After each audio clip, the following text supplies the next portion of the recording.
Hello friends, आप सभी कैसे हैं। मैं उम्मीद करता हूँ सभी ठीक होंगे।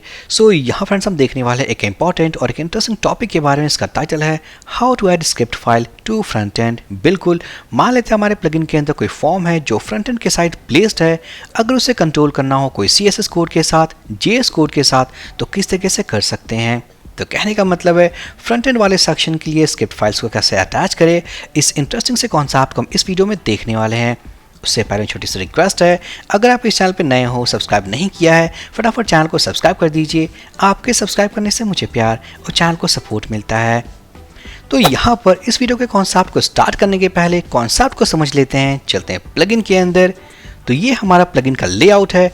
अगर हम यहाँ राइट क्लिक करके व्यू पेज सोर्स करें और सर्च करें script.js, तो हम देख पाएंगे हमारे उस फाइल को जो हमने क्रिएट किया है अपने प्लगइन के अंदर।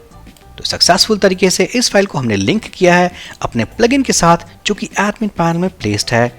अब चलते हैं अपने फ्रंट एंड वाले सेक्शन में। यहाँ पिछले वीडियो में हमने एक फॉर्म क्रिएट किया था using a short code. Right click करते हैं व्यू पेज सोर्स। अगर उसी फाइल को मैं यहाँ सर्च करूँ तो हम देख पाएंगे this file is not available. तो कहने का मतलब है अगर हमें फाइल्स को लिंक करना हो अपने फ्रंट एंड वाले पार्ट के लिए तो किस तरीके से कर सकते हैं। तो जो कॉन्सेप्ट हमने देखा था यहाँ पर फाइल्स को ऐड करने के लिए, उसी कॉन्सेप्ट को फॉलो करेंगे, बट थोड़ा जो डिफरेंट होने वाला है that is all about action hook. चलते हैं एडिटर में, हम जाएंगे WP कंटेंट, प्लगइन्स के अंदर स्टूडेंट मैनेजमेंट सिस्टम और ओपन करेंगे क्लास फाइल। रिमेंबर, इस क्लास के अंदर हमने वो सारे फंक्शंस हैंडल किए हैं जो हमने इस पूरे कंप्लीट प्लेलिस्ट में कवर किया है। अब यहाँ फ्रेंड्स इस कंस्ट्रक्ट के अंदर हम जाएंगे अपने एक एक्शन हुक के अंदर दैट इज एडमिन इनक्यूबस्क्रिप्ट्स।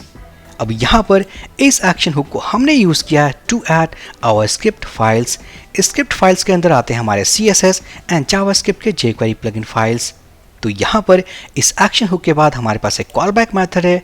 अगर हम इसे सर्च करें तो हम देख पाएंगे हमारे इस मेथड में कुछ CSS के फाइल्स लिंक्ड हैं, साथ ही साथ जावास्क्रिप्ट के प्लगइन फाइल्स। तो कहने का मतलब है अब हमें इन्हीं फाइल्स को या कह लें न्यू फाइल्स को अटैच करना हो अपने इस फ्रंट एंड फॉर्म के लिए तो किस तरीके से कर सकते हैं। तो उसके लिए हम जाएंगे अपने एडिटर में और यहाँ फ्रेंड्स एसेट्स के अंदर JS के अंदर सबसे पहले हम क्रिएट करते हैं एक new file. Front end .js और इसके अंदर हम लिखने वाले हैं एक सिंपल से कोड को से jQuery function. For the time being हमारे पास एक सिंपल मैसेज होने वाला है दैट इज console.log और यहाँ लिखने वाले हैं welcome to front end JS file. Save करने के बाद अब हम इसी फाइल को अपने फ्रंट एंड वाले पार्ट के साथ लिंक करेंगे। चलते हैं क्लास फाइल के अंदर, हम जाने वाले कंस्ट्रक्ट मेथड के अंदर।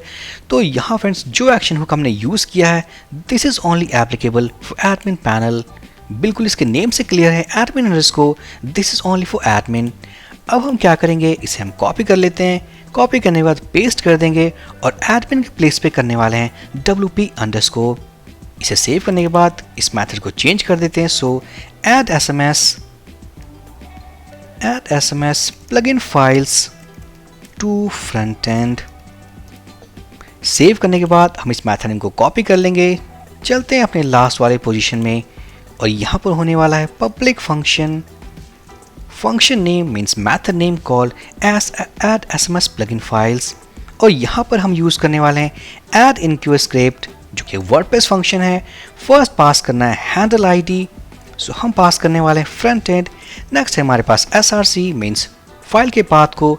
तो सिंपल, अगर हम जाए प्रीवियस सिंटैक्स पे, अगर हम इसे ही कॉपी कर लेते हैं क्योंकि ऑलरेडी हमने सारा कुछ यूज़ किया है, पेस्ट कर देते हैं। यहाँ कर देंगे front end -js SMS plugin URL assets folder के अंदर JS फोल्डर के अंदर हमारे पास जो फाइल है दैट इज frontend.js और obviously this is dependent jQuery। तो हमें यहाँ इसे टाइप करना है और उसके बाद वर्जन नंबर दैट इज 1.0। तो सक्सेसफुली इस फाइल को हमने एक्शन हुक यूज़ किया है जो WP अंडरस्कोर इनक्यूबस्क्रिप्ट। इसके हेल्प से हम ऐड करने वाले इस फाइल को अपने फ्रंट एंड वाले सेक्शन के साथ। सेव करते हैं, चलते हैं ब्राउज़र पे, रीलोड करते हैं। रीलोड करने के बाद अगर हम ओपन करें सोर्स कोड और सर्च करें फ्रंट एंड तो हम देख पाएंगे frontend.js and this file is coming from student management system plugin। साथ ही साथ अगर हम इसके कंसोल टैब पे जाएं, inspect here, go to console, तो welcome to front end JS file. तो सक्सेसफुली यहाँ हमने देखा अगर ऐड करना हो अपने जावास्क्रिप्ट के प्लगइन फाइल्स को या सीएसएस फाइल्स को अगर अपने फ्रंट एंड वाले सेक्शन के साथ, तो किस तरीके से कर सकते हैं। तो यहाँ हमने सिर्फ देखा ऑल अबाउट फॉर जेएस। अगर मान लेते हैं आपके केस में कोई सीएसएस फाइल भी हो, तो सिंपल अगर हम एक फाइल क्रिएट कर लें frontend.css, इसके अंदर अगर हम एक p टैग को या अगर इसी फॉर्म को थोड़ा डिजाइन करने का सोचें, तो हम देख पाएंगे दिस इज लेबल। इस p टैग को अगर हम एक बैकग्राउंड कलर देना चाहें, सो बैकग्राउंड इक्वल्स टू मान लेते हैं ऑरेंज। उसके बाद पैडिंग दे दें, पैडिंग इक्वल्स टू 10 पिक्सल। तो हम क्या करेंगे, सिंपल हम इस पैराग्राफ के दोनों कोड को कॉपी कर लेंगे फॉर द टाइम बिंग, और यहाँ पर जो फॉर्म हमने क्रिएट किया था, चलते हैं पेज वाले फोल्डर के अंदर फॉर्म हाइफन शॉर्ट कोड के नाम से। तो यहाँ पर सबसे पहले हम इस फॉर्म टैग में एक आईडी एट्रीब्यूट को ऐड कर लेते हैं, तो frm हाइफन फ्रंटेंड के नाम से। सेव करने के बाद चलते हैं CSS फाइल के अंदर और यहाँ पर उस आईडी को अगर यूज़ कर लें फ्रंट एंड, एक बार आईडी चेक कर लेते हैं, अगर इसे कॉपी कर लें पुट कर दें।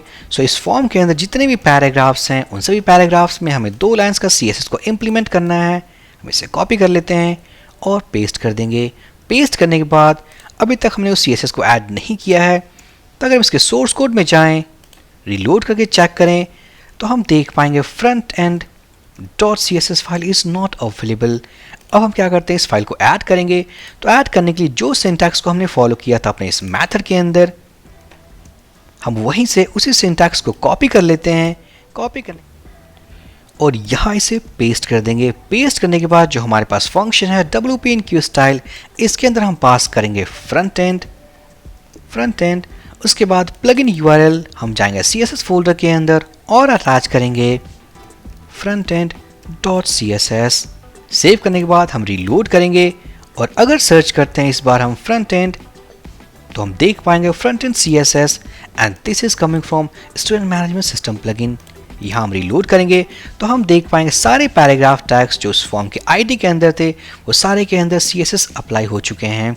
सो फाइनली इस वीडियो में हमने देखा अगर हमारे पास कोई फ्रंट एंड वाला पार्ट है हमारे प्लगइन के अंदर और उसके लिए अगर हमें ऐड करना हो अपने CSS के फाइल्स को या JS के फाइल्स को, तो किस तरीके से कर सकते हैं।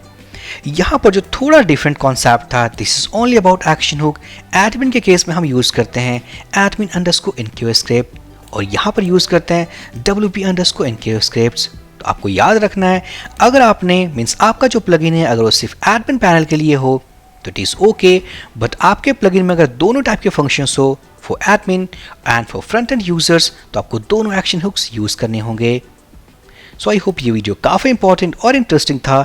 सो प्लीज़ लाइक कर दे, कमेंट कर दे, चैनल को सब्सक्राइब कर दे। हम मिलते हैं अपने नेक्स्ट वीडियो में। So for this video session guys, thank you for watching and have a great day.